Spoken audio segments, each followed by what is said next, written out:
So, good morning, students. How are you? Hope all of you are fine and you are staying at home. So, have all of you seen the last video and read the poem?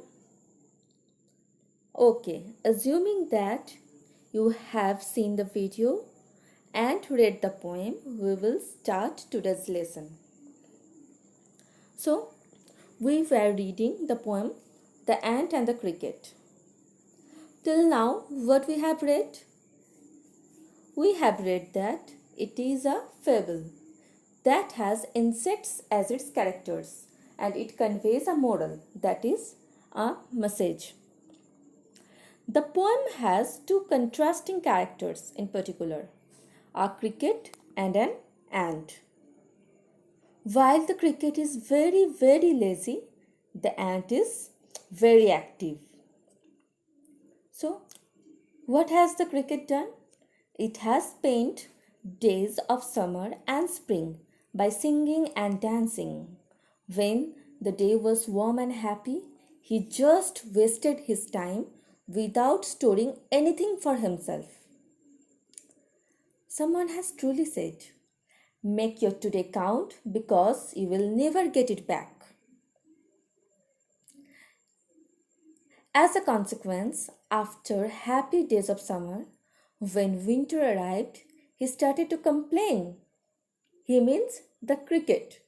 The cricket started to complain when he found at home all his cupboards are empty and there is nothing to eat. When he went outside, it was extremely cold. Even the grounds are covered with snow. He could not find a single piece of food. Now he became worried. He became worried about himself. And he wonders, what will become of him now? This was your first stanza. Now we will move on to your second stanza. So, at last by starvation and famine made bold, all dripping with wet and all trembling with cold.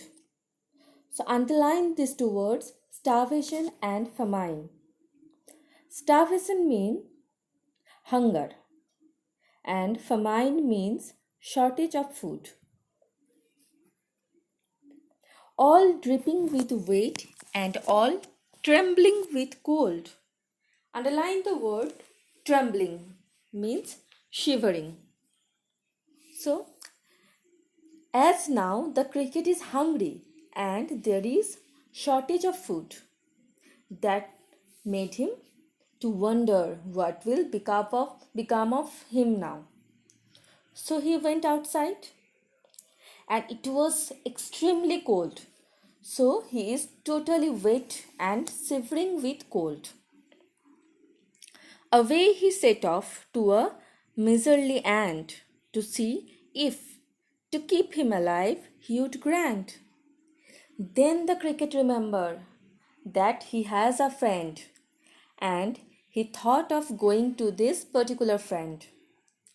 So he sets off towards the ant and he wanted to see if, to keep himself alive, whether the ant would grant. Grant means give. Whether the ant would give him anything or not. So, what all did he plan to ask? Let's see. Him shelter from rain and a mouthful of grain. So now the cricket thought that he should go to his friend ant and he will ask for these things. So, what are the things that he asked for? Shelter from rain and a mouthful of grain. He wished only to borrow, he would repay tomorrow. The cricket will take everything, the shelter as well as the food, from the ant on one promise. He said he would definitely repay tomorrow. That means he would also help him in terms of food and shelter. If not, he must die. of starvation and sorrow. He said, the cricket said, if he does not get all this, he must die of starvation or sorrow. That means unhappiness. So, this is your second stanza. Okay, the next day we will read the third stanza.